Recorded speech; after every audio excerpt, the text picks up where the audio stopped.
television highlights of the news of yesteryear.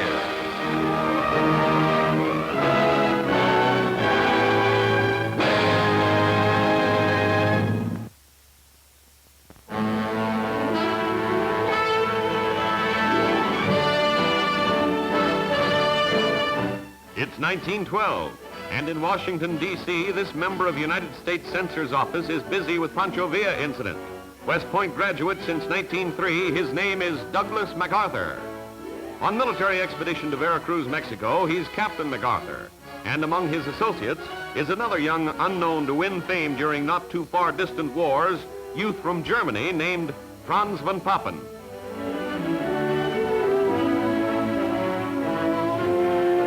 Among many to recognize MacArthur's military brilliance in First World War is General John BlackJack Pershing. After winning laurels on French battlefields, MacArthur comes home. And November 20th, 1919, now Brigadier General, he's head of West Point. And here he is reviewing cadets during visit to Academy of Britain's popular Prince of Wales, who also saw service in France. MacArthur's command of West Point is as brilliant as his record as student there. His scholastic average highest in points history. So in 1930, it's another step up military ladder for MacArthur. Now Major General, he becomes nation's 7th military chief of staff and youngest to receive such honor. Swearing him in is Major General E.A. Krieger. Then at military post in San Francisco, Chief of Staff MacArthur inspects West Coast troops with Generals Craig and Caldwell. With World War I well behind him, MacArthur guides our military operation in World at Peace. In Manila, Philippine Islands, in 1935, he watches Philippine President Quezon sign 10-year plan for island defense and military training. First step in America's operations to give Philippine Islands their independence free and clear. But then MacArthur is called back to war. 10 years later, August 30th, 1945, he steps from plane at Atsugi Airport, Japan, on orders from President Truman to accept terms of surrender from defeated Japanese. The D'Artagnan of the AEF in World War I is the victorious 5-star general who led Allied troops from Australia to Tokyo and victory in World War II. On board USS Missouri, MacArthur accepts Japanese plea for cessation of hostilities and reads terms of unconditional surrender, while Allied officers stand at attention and leaders of bowed nation listen. It's a great moment in history, greatest moment perhaps in the life of Douglas MacArthur. Born in Arkansas military barracks, at 13 an obscure student at West Texas Military Academy, a one-time military aide to his father in Japanese capital, he now finishes job of winning war in Pacific half of world.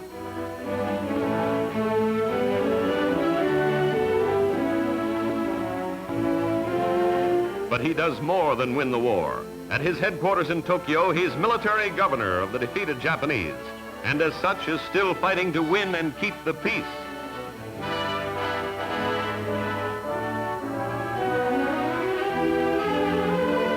July 4th, 1946, he returns to Manila for some unfinished business.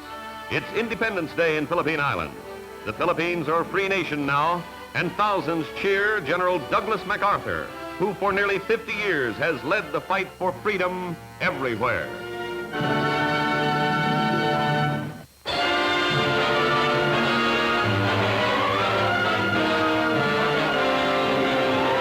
It's 24th of November, 1927, and here at California's Folsom Prison, National Guardsmen and state police march in to quell riot that leaves 9 convicts and 2 guards dead, plus 31 wounded, some not expected to live.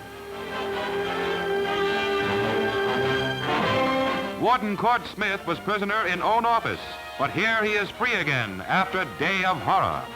Trapped in cell block, rioting convicts phoned Warden for surrender terms.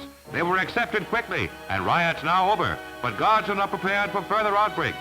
Recaptured leaders of Try for Freedom will now never see outside of prison walls. They are in for life. For deaths they caused may be tried for murder.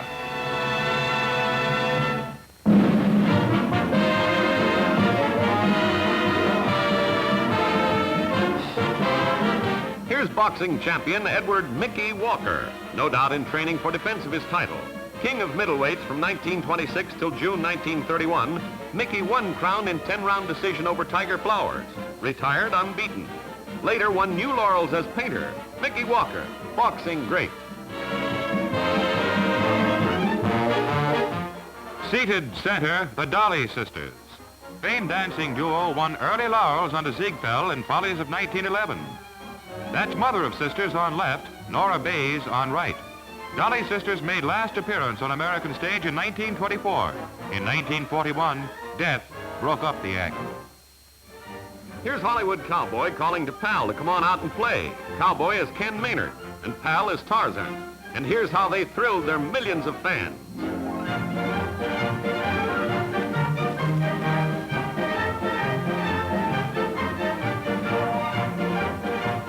One-time circus stars, they're movie immortals now.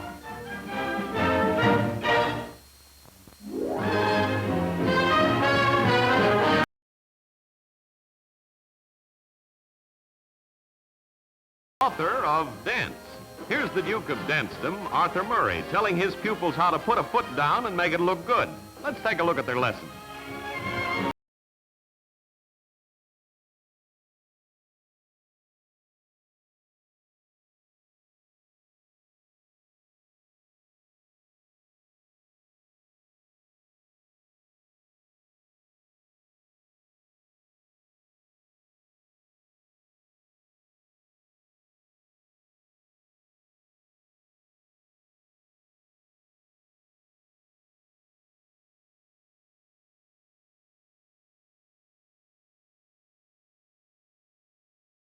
Teacher tells his pupils this is the way they'll dance someday.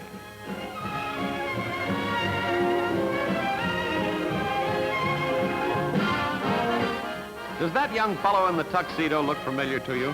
Well, you ought to know him. He's George Murphy of the movies. A close look at some fancy footwork, and here's another good look at George Murphy. Long before his graceful dancing sent him to Hollywood to become a star actor, too.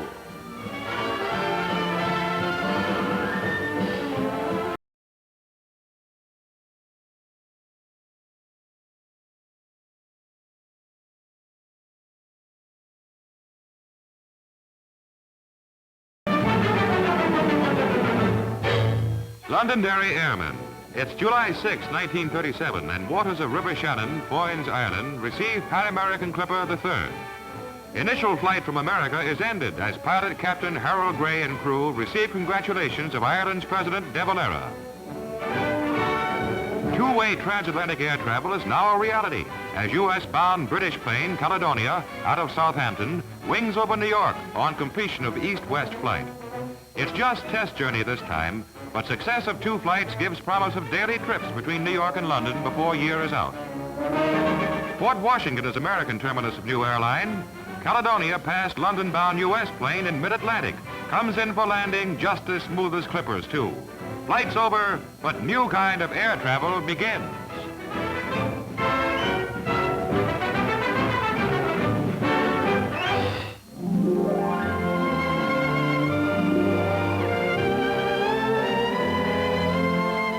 Cold cash for old age. New York Senator Robert Wagner leads passage of State Old Age Security Act. It's February 17, 1930, and aged in need of pensions are quick to sign applications for help. All needy persons over 70 years of age will get aid starting 1st of January, 1931. State and county governments are scheduled to share cost of act as New York launches security for its aged men and women.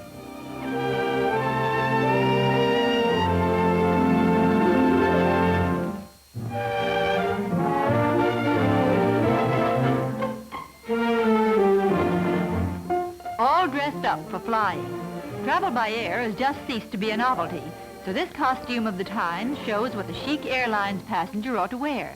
Those goggles, that white leather helmet, and that tight-fitting leather collar indicate this ladybird is going sailing in an open ship. For travel in cabin planes or sky cruisers of the day, Lady Lindy still wore helmets, but fluffy raccoon collar on tweed coat gave feminine flyers more feminine look. Still more to the feminine taste, Here's flying helmet of black satin, but she still needs big collar to keep her warm.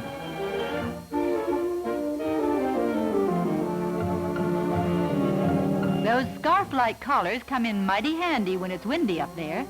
See how it wraps around your throat. In today's high-flying, fast-moving airships, you take off your coat and sit back as relaxed as in your own living room. But when flying was a fairly new frill, women went up warm as possible or came down with a cold.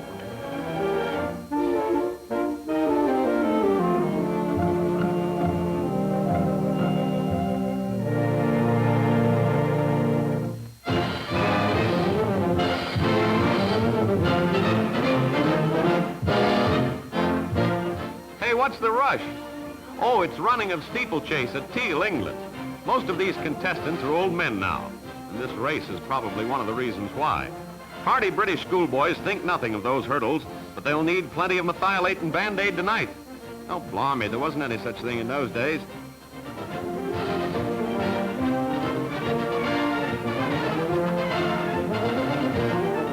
A wagon blocks the way, and that isn't all. Net results? Skinned knees and elbows, to say nothing of countless bruises. There's a lot more than fish in this river, and some people won't even walk around the block. Last lap of steeplechase takes boys upstream. A little more of this, and for lots of lads, it'll be last gasp. Some contestants are tiring. I wonder why.